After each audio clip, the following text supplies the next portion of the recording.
A partir de ahora, hablaremos de ruido, la gran amenaza para la salud que nadie quiere escuchar, bajo la conducción de Herman Rojas y gran equipo. Bienvenidos a un nuevo episodio. Como saben, desde mi formación como médico psiquiatra, se dedicaba años a estudiar la fisiopatología del ruido, entendiendo que no solo afecta al oído, sino que impacta de forma sistémica en todo nuestro organismo. Sin embargo, hoy mi rol es el de facilitador, va a ser el protagonismo absoluto a quien realmente vive el día a día de la salud mental desde el entorno. Saludamos a todos los activistas, víctimas de ruido que nos escuchan. Nuestro descanso es nuestra prioridad y hoy nos acompaña Onofre Laborde en la entrevista y tenemos el honor de recibir al doctor Alejandro Martín, coordinador del Grupo de Trabajo de Psicología Ambiental del Colegio de Psicólogos de Madrid. Doctor, le dejo el micrófono para que nos guíe por los estrechos laberintos de la mente bajo la presión acústica. Sí, ahora. Quizá quisiera empezar con una pregunta puntual porque en la presentación que usted hizo recientemente en el Ateneo, se comentó pues algo que me parece que es muy importante y es que el ruido golpea con fuerza a los menores, inclusive personas que están en proceso de desarrollo neuronal. Usted como psicólogo, como persona experta en el área de salud mental, ¿qué procesos de la madurez psicológica considera que se ven interrumpidos por un entorno acústico hostil? Pues por lo que van demostrando los estudios y las evidencias, muy importante ya desde el momento en el que están en el feto. Bueno, hay pruebas hechas con laboratorios con animales y posteriormente pues estudios longitudinales hechos con personas y parece que la incidencia en el desarrollo del feto ya empieza a ser como bastante importante, ¿no? Y luego pues todo lo que tiene que ver evidentemente con el proceso de aprendizaje, especialmente en los momentos de la infancia y luego de todo el desarrollo hasta la adolescencia. En estos momentos pues la plasticidad neuronal es mayor y también la afectación mayor de los agentes que puedan ser estresantes, como en este caso el ruido. Sí, yo sé que en España y en ciertos países de Europa han hecho algunos estudios. Bueno, hay dos cosas que me gustaría abordar. Por ejemplo, se sabe que los ritmos circadianos de los lactantes, conforme va avanzando hasta los 6 meses más o menos, se van, un niño pues recién nace, primeros meses se la pasa todo el tiempo dormido y alrededor de los 12 años, en medio de ese proceso de desarrollo neurológico, ya se instalan los ciclos de sueño y vigilia ya como en el adulto. Se supone que eso está relacionado con el desarrollo neuronal. Imagínese que en Colombia, pues yo le comento, doctor, porque la situación que nosotros vimos acá, en algunos sectores del país, y pues yo que formo parte de una iniciativa que se llama Colombia contra el Ruido y soy el asesor médico de esta iniciativa, a veces nos salen con comentarios como que, ¿para qué molestan tanto? Que es que pues nosotros aquí estamos acostumbrados a que nosotros nos criaron, dormimos al lado del bafle desde que éramos lactantes, desde que éramos niños. ¿Usted qué opina de este tipo de expresiones que tienen cierto hambre cultural? Sí, ¿Cómo podría afectar esto la madurez neurológica? Pues hay algunos estudios y algunas investigaciones que, por ejemplo, hechos con mellizos, personas con niños, vamos, exactamente en principio iguales, de ponerles a dormir en habitaciones, en algunas de las cuales el ruido era, bueno, digamos, no excesivo, pero el ruido al que estamos acostumbrados en la ciudad, un ruido promedio, y en el otro caso sin ruido, y se ve como incluso en la saliva el nivel de cortisol era mayor en el que se estaba expuesto en ruidos. O sea, es completamente las investigaciones apuntan en sentido contrario, que ese ruido más menos intenso, menos espectacular, que damos por hecho y que vamos asumiendo, no es un ruido inocuo. Los mecanismos de habituación son no suponen una adaptación funcional al organismo, sino que, digamos, como dicen de Franca, un dicho castellano, la procesión va por dentro. Es decir, hay un desgaste neurológico, un desgaste psicológico que a lo mejor no apreciamos, pero que unas cosas unidas a otras hace que haya una alteración. Entonces, no es verdad que haya una costumbre al ruido en términos de que eso sea inocuo. No sé si más o menos... Sí, claro, no. Sí, perfectamente. De hecho, pues, tener el cortisol elevado ya de por sí en etapas tempranas de la vida ya implica que hay un proceso de estrés fisiológico al cual se tiene que ir adaptando el organismo, y el cortisol también influye en los procesos de maduración neuronal. En Colombia nosotros tenemos en algunos sectores, le comento, doctor, que pues yo diría que más o menos es de los años 70 que empezaron, en algunas zonas tenemos la costumbre de los picos, la cultura picotera, y es poner varios bafles, juntarlos como unos 10, 12, y eso crea unos niveles de intensidad sonora impresionantes, que inclusive trataron de promocionarlo como patrimonio cultural de Colombia. Pues cosa terrible. Eso, mejor dicho, hubo todo un movimiento en contra de eso.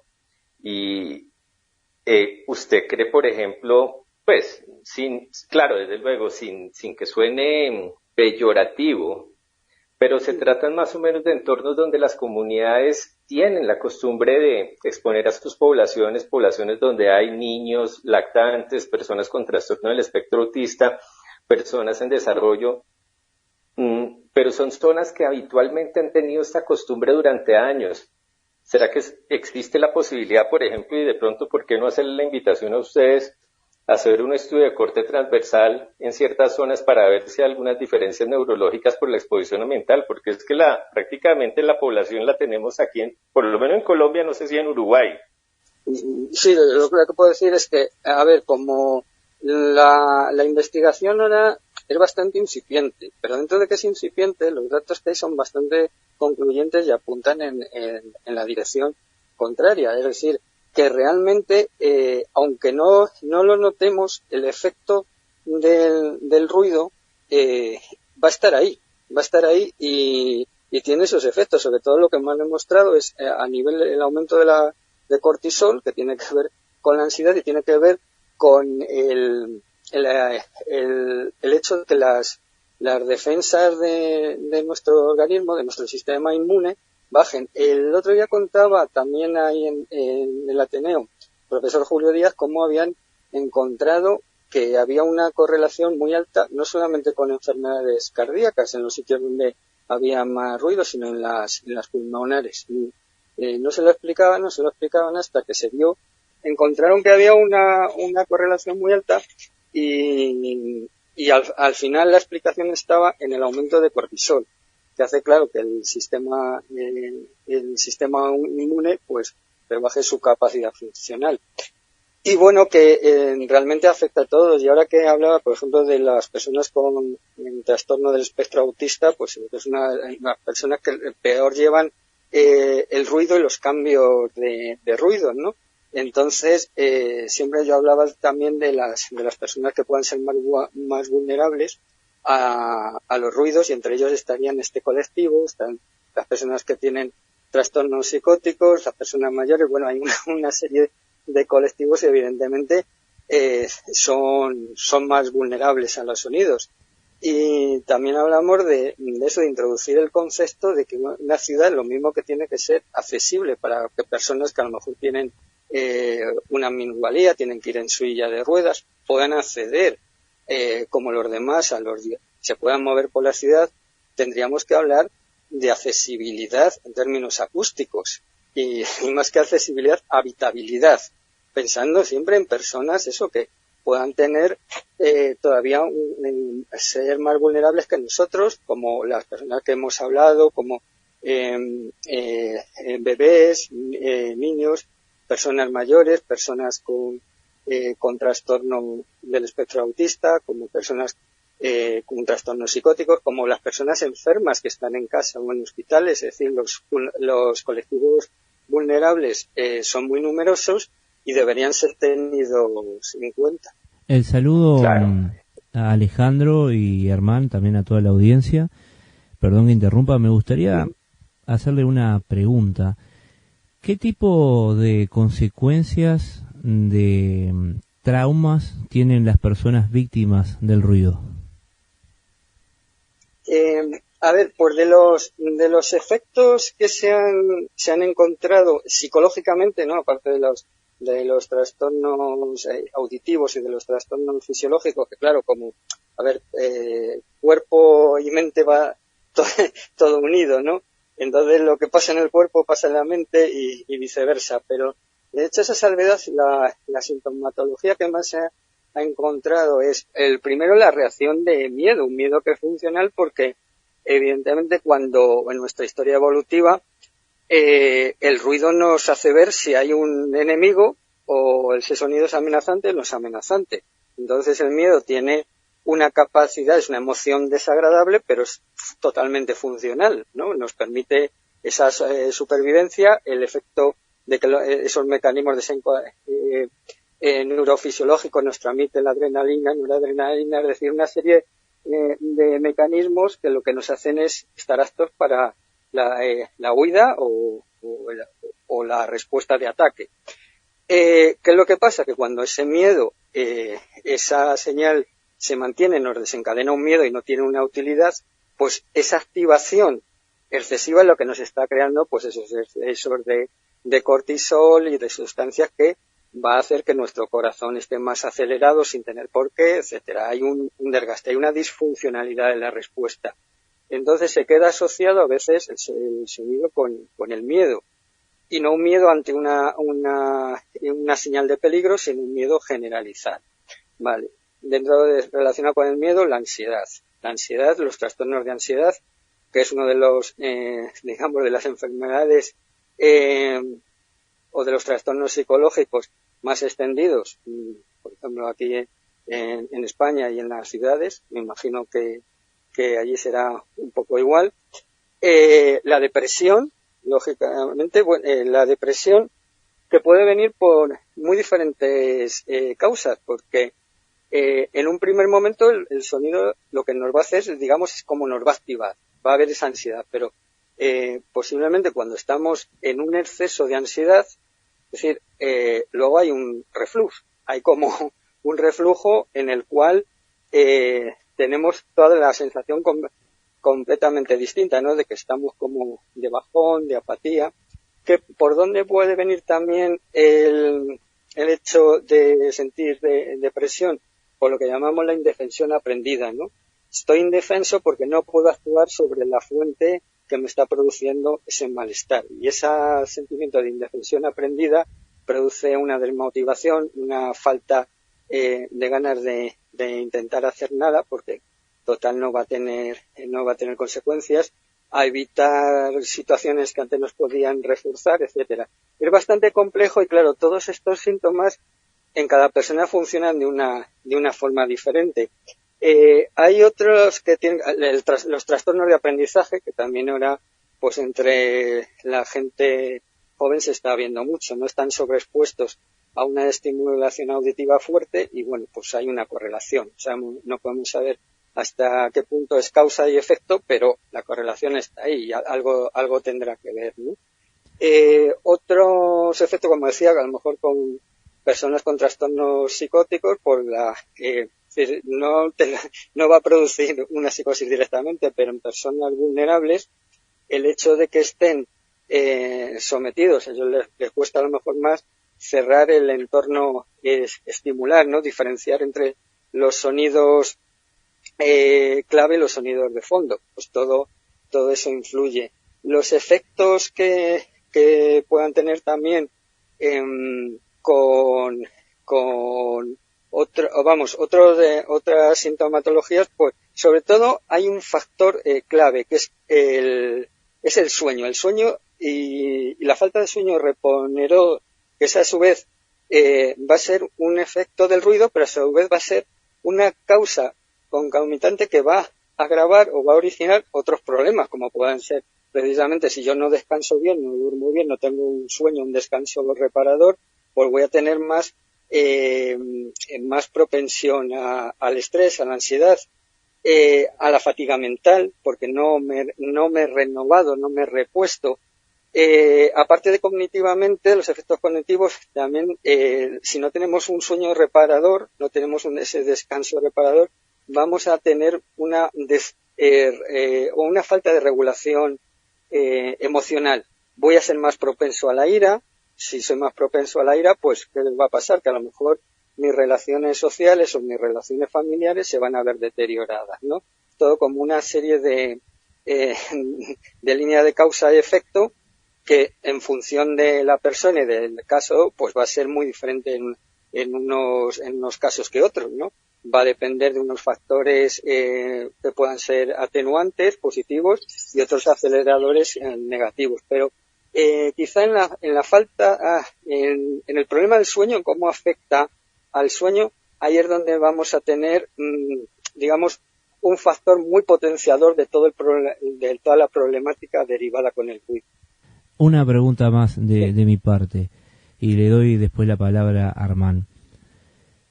¿Esa situación de vulnerabilidad a través del ruido podría llevar a situaciones de violencia o de suicidio? Sí, claro.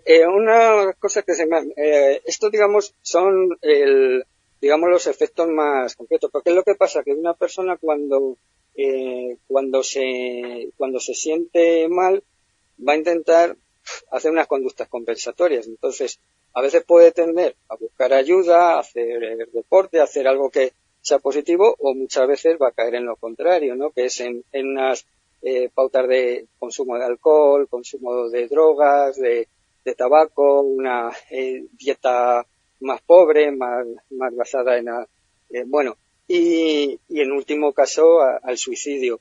Y lo que dice la agresividad, hay mucha correlación. Si yo estoy inquieto, estoy nervioso y estoy viendo que me afecta una fuente estresora, porque además en el caso del ruido tiene también un componente muy territorial. Es decir, antes la mayor parte de los mamíferos marcan su territorio con olores, ¿no?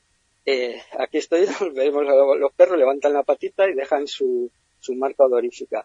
En el ser humano, el tema de la música, del sonido, claro que cuando va uno en el coche por ahí va poniendo su música y va haciendo partícipes a los demás de su música, como diciendo, aquí estoy yo, esto es mi territorio, ¿no? Cuando uno está en su casa, pues a lo mejor le molesta mucho oír ruidos ajenos, porque es que es mi casa, es mi territorio. Entonces, tiene también ese doble componente que hace que una persona, al decirse, me encuentro invadido en mi intimidad, me encuentro tal, reaccione agresivamente directamente sobre esa fuente, o lo que decimos, si hay una vulnerabilidad y encima estás en un ambiente ruidoso, pues tienes como más propensión a la agresividad, ¿no? Yo ponía el otro día un ejemplo que creo que se puede entender bien, hasta qué punto, pues, en algún momento, no ya por el ruido, sino por la atribución que hacemos del ruido, que era lo que yo creo que conviene diferenciar. Es decir, el ruido tiene unos parámetros físicos, pues de intensidad, de duración, de frecuencia, de predictibilidad, etcétera, que le hacen como, bueno, pues si hay un ruido muy intenso de más de 100 decibelios, pues evidentemente va a afectar a cualquier tipo de persona, tenga una vulnerabilidad u otra. Pero hay otro tipo de ruidos que a lo mejor, si no es tan intenso, va a producir un efecto diferente en las personas. Es decir, hay personas que toleran más el ruido que otras, ¿no? Pues las investigaciones lo que más ponen así aclaran que hay diferencias es entre, por ejemplo, personas extravertidas, introvertidas, etcétera, ¿no? Pero luego, aparte de eso, de las características de personalidad, hay otro factor muy importante, que es la atribución que hacemos del ruido, la actitud que tenemos a esa fuente emisora. Si nosotros consideramos que ese sonido es, bueno, necesario porque la actividad que se está llevando a cabo es necesaria y beneficiosa para la comunidad, pues vamos a ser más tolerantes con el mismo. Pero, ¿qué pasa por el contrario? Si pensamos que ese sonido es injusto, ese sonido lo están haciendo, digamos, para fastidiar, pues entonces mi reacción va a ser otra, ¿no? Y dentro de eso, perdón, ¿se me escucha? Perfectamente. Sí. Ah, vale, es que no sabía. Vale, un ejemplo de que hasta qué punto puede esto, una determinada situación, desencadenarse en una irritabilidad que pueda llevar a una agresión. Y volviendo al ejemplo que quería poner, yo les comentaba el otro día en el Ateneo, pues un caso, por ejemplo, de los camiones de la basura, que pues en España vienen por la noche, en Madrid pasan por la noche y son bastante molestos, porque claro, te interrumpen el ruido. Y eso yo creo que hay casi una unanimidad, ¿no?, en reconocer eso como una fuente de molestia. Pero fíjate, yo les comentaba, digo, para mí no llegan a ser tan molestos, porque es verdad que pasan a las 2 de la mañana y me interrumpen el sueño. Pero ¿qué es lo que pasa? Que yo desde niño había aprendido, en ese caso pasaban antes como a las 11, justo cuando me iba a dormir, y entonces yo lo tenía ligado como a un momento de coger el sueño. Yo no había aprendido o sea, en mi experiencia de aprendizaje no era una fuente excesivamente molesta. ¿Qué es lo que pasa? Que cuando viene ahora a las 2 de la mañana me despierta, pero inmediatamente vuelvo a coger el ruido, el sueño, no le doy mucha importancia. Pero eso lo contraponía con otro ejemplo, que es ahora, bueno, pues en la ciudad de Madrid, en cambio, barrer las calles como se barría antes con unas escobas y tal, pues van con unos tubos de unos soplillos que hacen un ruido espantoso, que generan polvo y molestia, y que bueno, que nadie comprende por qué tienen que hacer eso para barrer lo que antes se hacía con una escoba, ¿no? Entonces, eso la verdad es que me molesta mucho. Empiezo a pensar, bueno, es que esto no tiene sentido, esto es un pelotazo, un negocio que han hecho entre 4 para tal. Entonces, ya la actitud es muy negativa ante eso. Y uno de los días que los operarios pasaron por mi puerta, pues para barrer, dije, bueno, ya están aquí, ¿no? Ya empiezas con la ansiedad anticipatoria de que, joder, que ya están otra vez fastidiando. Pero bueno, dices, más o menos sé que van a estar 2 o 3 minutos, ¿no? Entonces, la predictibilidad en el ruido es otro de los factores muy importantes. Cuando el ruido tiene unas pautas de ser predecible y las podemos predecir, no nos causa tanto estrés, porque hay como una especie de control. Sabemos cuándo va a terminar, ¿no? Pero en este caso, el otro día, pues que pasan los 2 o 3 minutos y no se iban, seguían igual. Entonces ya salgo más irritado a ver qué pasaba.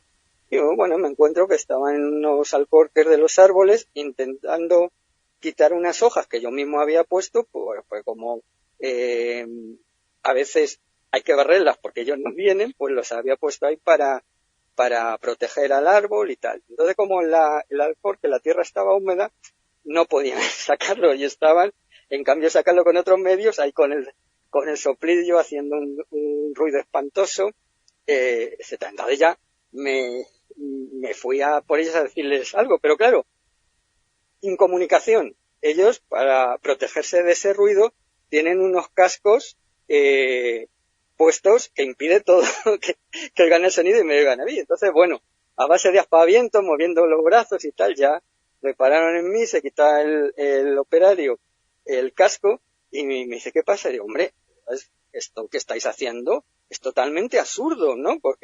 Y el operario me miró así y me dice, sí tiene razón. Lo que pasa es que lo tenemos que hacer porque si no nuestros jefes nos regañan, ¿no? Nos llaman la atención. Entonces, claro, en ese momento, con esa respuesta, todo el suflé emocional que iba subiendo, porque iba subiendo mi indignación constantemente, pues ya rebajó. Ya dije, bueno, pobres, son también operarios, ¿qué le vamos a hacer? Imagino que la respuesta hubiera sido otra, ¿no? De, váyase usted a paseo, ¿no? A lo mejor hay esa indignación, porque claro, el ciclo, es lo que digo, no solamente es la fuente emisora en sí, sino que eso te lleva a hacer un pensamiento, una valoración. Esa valoración produce una emoción. Si tú puedes hacer una respuesta y esa respuesta es más o menos satisfactoria, que rebaja y tal, bien, pero si no, eso aumenta el pensamiento, se disturba más, se exagera más, la emoción se exagera más, y claro, en determinados momentos, también, claro, depende del tipo de persona. Yo quiero pensar que me hubiera dicho lo que me hubiera dicho, mis mecanismos de autocontrol hubieran funcionado, ¿no?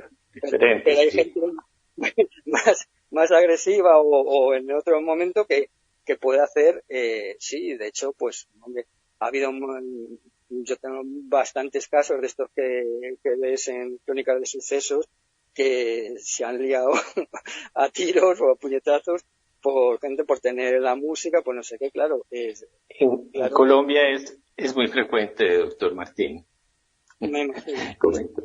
Doctor Martín, bueno, Sí. el tiempo es un poco tirano, afortunadamente tenemos una segunda parte. Sí. Muchas gracias por esta radiografía tan necesaria sobre el impacto psicológico del ruido. Ya sabemos que también las experiencias aprendidas previas y la connotación que le demos a una experiencia nueva relacionada con el pasado influye, es algo subjetivo, pero también, como usted comentó, hay ejemplos que en algunos casos el contexto puede disminuir el malestar, son fenómenos plenamente psicológicos. Bueno, ha sido un privilegio escuchar su experiencia, doctor, y permitir que nuestra audiencia entienda que la salud mental realmente no se puede gestionar aislada en su entorno sonoro. Entonces agradecemos a Onofre, a las víctimas que resisten y a todos los que nos escuchan. Gracias por estar ahí. Sigamos luchando por ciudades que nos permitan pensar y sentir en paz. Hasta el próximo episodio. Continuamos la segunda entrega con el doctor Alejandro Martín. Muchas gracias. Ha finalizado Ruido. Hasta una próxima edición.